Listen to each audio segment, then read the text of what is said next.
Hey, what's going on YouTube? This is Triggered Precision Machine here. We have a very special episode today. This is the very first of the Precision Rifle Reloading series.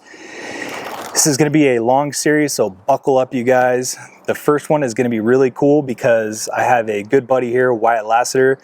He's going to give you guys a very interesting perspective on getting into precision rifle reloading. And as I mentioned before, we're going to get into the absolute nuts and bolts of everything involved in getting into precision rifle reloading, the process, the tuning, and everything. So without further ado, I'll introduce Wyatt here. So Wyatt and I met a couple years ago. We're shooting buddies. Wyatt is a fantastic shooter. He is actually one of the top ranked NRL 22 shooters, and I just creeped on you last night and checked your ranking in NRL 22, and it looks like you're doing good and you're gradually progressing. So he's a force to be reckoned with on the range. He's also one of the top ranked shooters in the Precision Rimfire Outlaw Series. And he also holds the title of the match director, founder, president of the North Idaho Precision Rimfire Club, which is our local club where we shoot our NRL 22 matches. So once again, the reason I wanted to have Wyatt on this episode was because he is fresh into precision rifle reloading. He's been shooting a while. He's been into the 22 precision stuff for a little while, but this is his first little venture into precision rifle reloading. So his perspective on what he has encountered over the last few months or the last year about is going to be very interesting, because a lot of this stuff I have not thought about in 2 decades or more. This is stuff, and a lot has changed since I got into precision rifle reloading a long time ago. So that being said, we're going to open this up, and I got a few questions here for Wyatt, but this is going to be kind of a open dialogue, and we're going to hopefully answer some of your guys' questions before we take off with the actual guts of the series here. So let's see, where should we start? All right. So like I mentioned, Wyatt is all into precision rifle reloading. It's all gas, no brakes. He is in head first. So let's get started with the first question here. First of all, Wyatt, let's start out with your knowledge, history of hunting, shooting, anything like that, how you got into firearms, what kind of led you to the precision rifle game?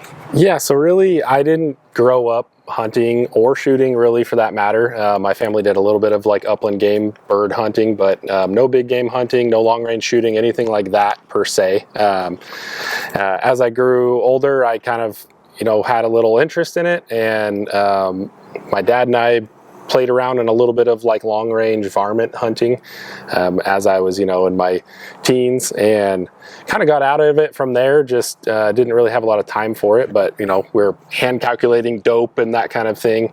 I'm kind of a math guy, so that interested me a little bit, but from there I wasn't really into it for a good amount of time until I met some hunting partners that I have now that are kind of into long range shooting, and we did the typical thing, like, let's see who can have the farthest kill shot over the years, and that progressed into us getting into precision rifle, and eventually forming NRL 22 Club, North Idaho Precision Rimfire. So did you form, so you formed the NRL 22 Club in IPR. So did you form that as kind of a gateway drug into the centerfire precision rifle stuff, or was that its own baby? It didn't start that way, but I think in the back of my head I knew that's eventually what it would be. It was intended to just be kind of its own thing, and we all just wanted an outlet to exercise our precision shooting. And I looked around, there was no clubs in our area. There's no club even within like 250 miles of us. So I said, screw it, let's try this out. Let's kick one off and see what happens. And it's been pretty successful so far. It has been, yeah. It's grown a lot, and obviously that quickly progressed into centerfire, PRRS, yes, and ELR and everything else. So 22 is a gateway drug. It absolutely is. All right, awesome. All right, Wyatt, one question down, and we got 4 more to go. I'm sorry, 5 more to go.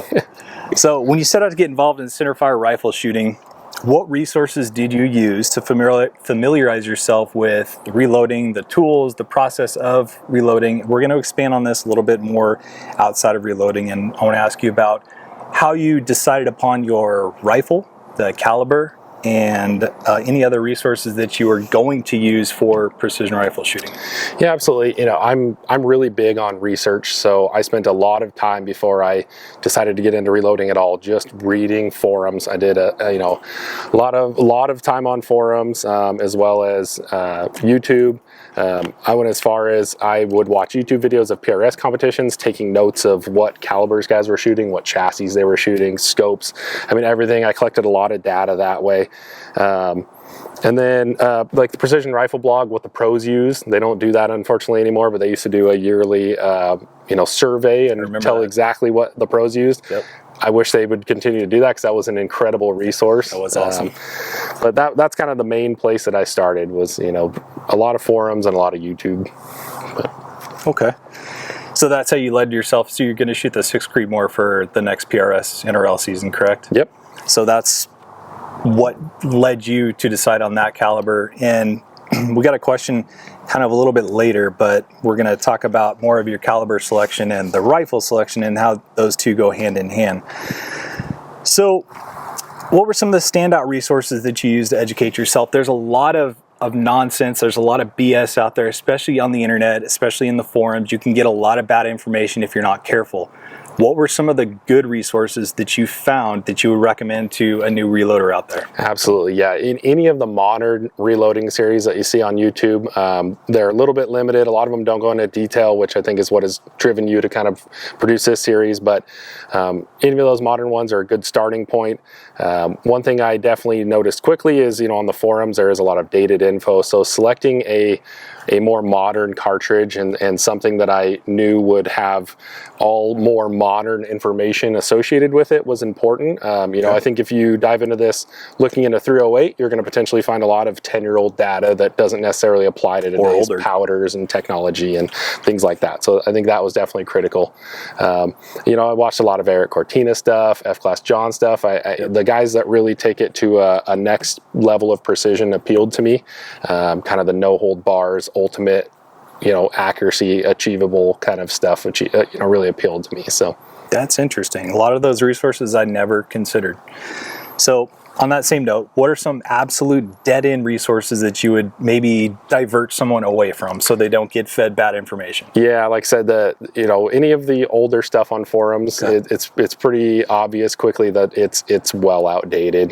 You've got to be careful on forums. There's a lot of bad information, and if you're not used to navigating forums, you can get yourself into some odd information pretty quickly. And then our area is kind of known for the older riflemen and that kind of thing. So I learned pretty quickly also, you don't necessarily just talk to any of the guys at the range up here, because a lot of them are just older guys reloading for their lever action, that kind of thing, not necessarily precision rifles. So those are some of the dead ends I found pretty quickly. Okay. That's really interesting. Yeah, the old guy reloading for his hand-me-down 30-30 probably isn't the best resource. Yeah, exactly. Very cool. All right, now let's get into some technical stuff, which I know you absolutely love. So you decided on the 6 Creedmoor for your primary centerfire match round. You're running a custom-built rifle. Did you design the rifle around the cartridge or the cartridge around the rifle? I would say I more designed the rifle around the cartridge, because I got into this fully intending to just shoot factory ammo to begin with. I wasn't sure how much I was going to enjoy centerfire PRS. In the back of my mind, knowing I was probably going to dive headfirst into it, but taking some baby steps, making sure that I didn't get myself completely set up with reloading and things until I was sure it was something I was going to stay with. So I designed my rifle around Hornady white box 108 ELDMs, and kind of went from there. Of course, that has since progressed, but that's what started my rifle build, was that ammunition. Solid choice. So now that you're reloading and you've been through this before, would you do anything different with your rifle setup or configuration? I think that was a good place to start. I don't know that I would necessarily do anything different. Starting with factory ammo made it very easy, very achievable and attainable. And it broke it down into some smaller steps. Now, as far as I've dove into reloading, I don't think I would want to take all that on at once. So I think, starting with a good factory load and designing a rifle around that, and use your first barrel up on a factory load, I think is a pretty good way to get going. That's a really good point. Yeah, you start to learn the rifle, what bullets you want to use, what the rifle likes, what the barrel likes. Yeah, and I learned, you know, what velocity did for me or what bullet weight did for me by experimenting with other factory loads, things that I otherwise might not have known, and I would have invested in, you know, some bullet weight and stuck with it and not necessarily known what I could have achieved with other bullets. So. Yeah, interesting stuff. So for the folks out there who don't necessarily shoot the match stuff, Wyatt, here's a question for you that's not on the little list of points that I gave to you. If you were going to, how do I put this? Let's say you had a rifle you wanted to primarily hunt with, not a match rifle, but you wanted something for long-range precision hunting. Would you, once again, would you first pick your cartridge and design the rifle around the cartridge? Would it be similar to your PRRS NRL stuff, or would you pick the rifle and then reload to whatever rifle? Knowing what I know now, I would center everything around my cartridge, I believe. So, you know, bullet selection and what you want it to do to certain animals and what ranges you intend to engage those animals at, I 100%. Think is, you know, where you should start, and then design from there back. And that's a great point, because a lot of people ask, what's the point of getting a custom rifle? And that has to be one of the biggest benefits to having a custom rifle built for you to your specs. So you can do something exactly like what Wyatt said. You can pick whatever range you want to hunt, whatever size animal at, say elk at 1,000 yards. And you guys know I'm big on the 300 Norma mag, and I actually selected that cartridge originally for that exact purpose. But that being said, you can take that criteria and you can select the cartridge and a bullet even specifically, and then have a rifle built to that exact setup, so it's optimal for accuracy and all the performance you're gonna actually get out of that setup. So very cool stuff, and I think that is honestly the way that people should do it. You should build the rifle around the cartridge as opposed to tailoring a bullet or a cartridge to your specific rifle. If you're shooting a factory rifle, then that's just how it goes. You have to do that. That's not necessarily a bad thing, but it is very cool being able to tailor a package to whatever round, specific round you want to shoot for the best performance. So next question, what are your accuracy and performance expectations for the reloads, for your reloads, and as you've progressed through this game, have your standards changed? Yeah, I think my standards have changed. I've actually, in the PRRS realm, I think I've loosened my standards a little bit, actually. I went into this, you know, planning to just go as accurate as I can and everything that I can do. You know, and I pretty quickly learned that there's a trade-off there in time versus accuracy. And depending on what you intend to do with that accuracy can change how much time you need to invest. So, you know, extreme spread of 20 and you know, an SD of under 10, I think is more than reasonable for any PRRS competition.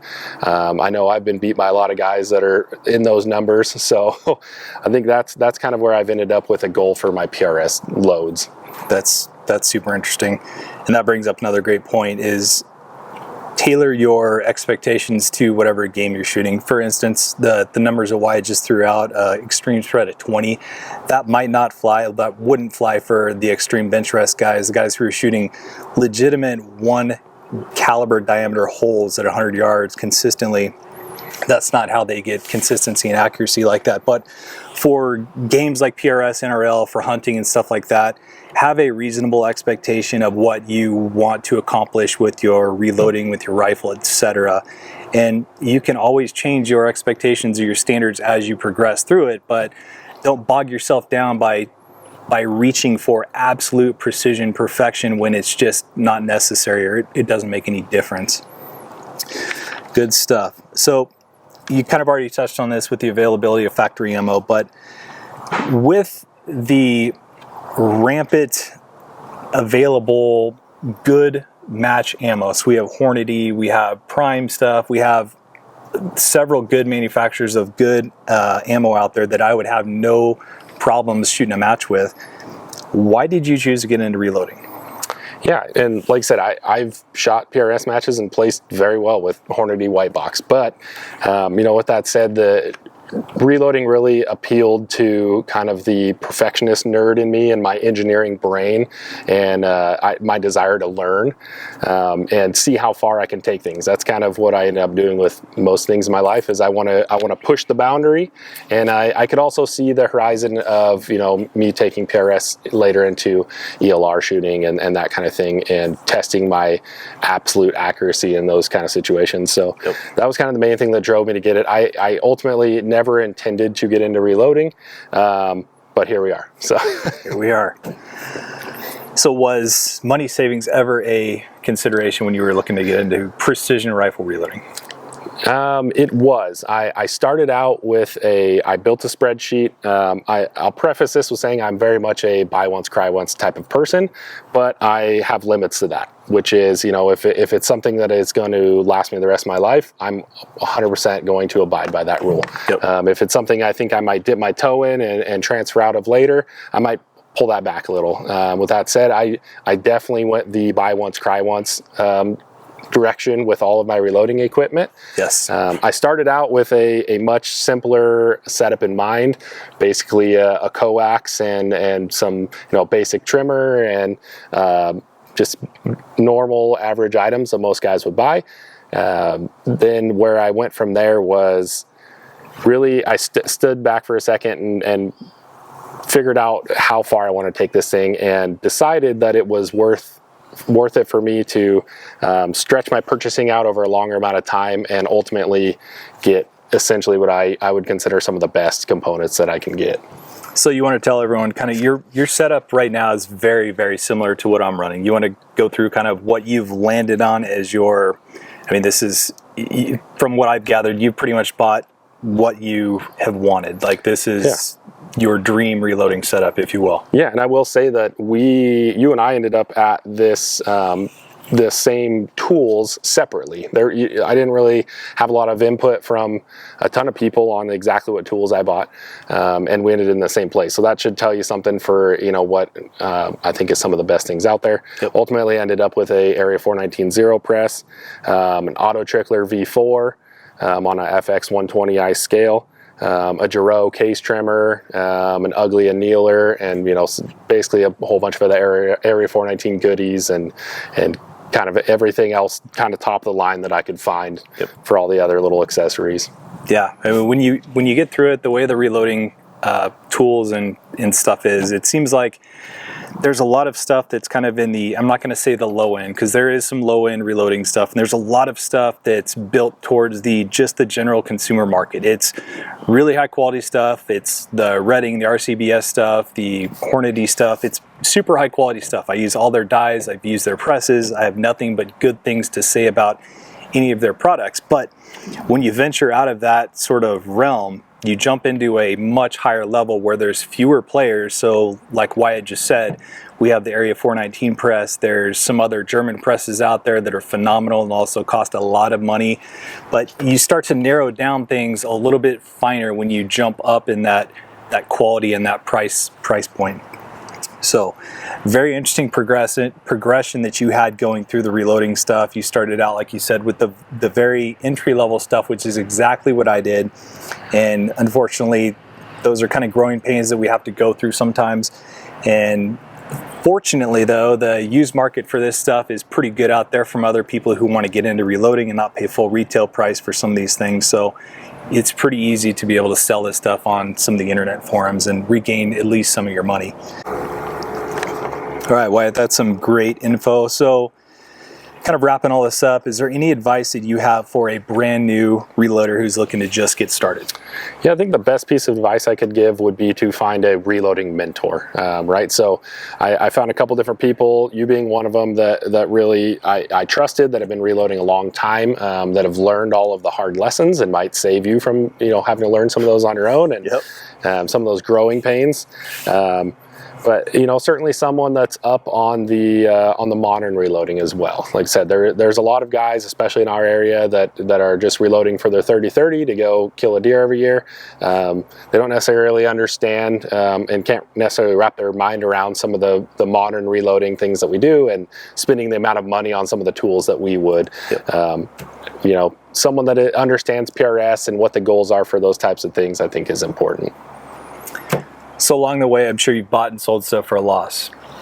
Having that in mind, is there any advice that you could give someone to maybe save some money along the way? Things that you've bought that were maybe kind of the top tier stuff that maybe you could get away with a less expensive tool and still have the same consistency, accuracy, and the same quality of product in your reloads?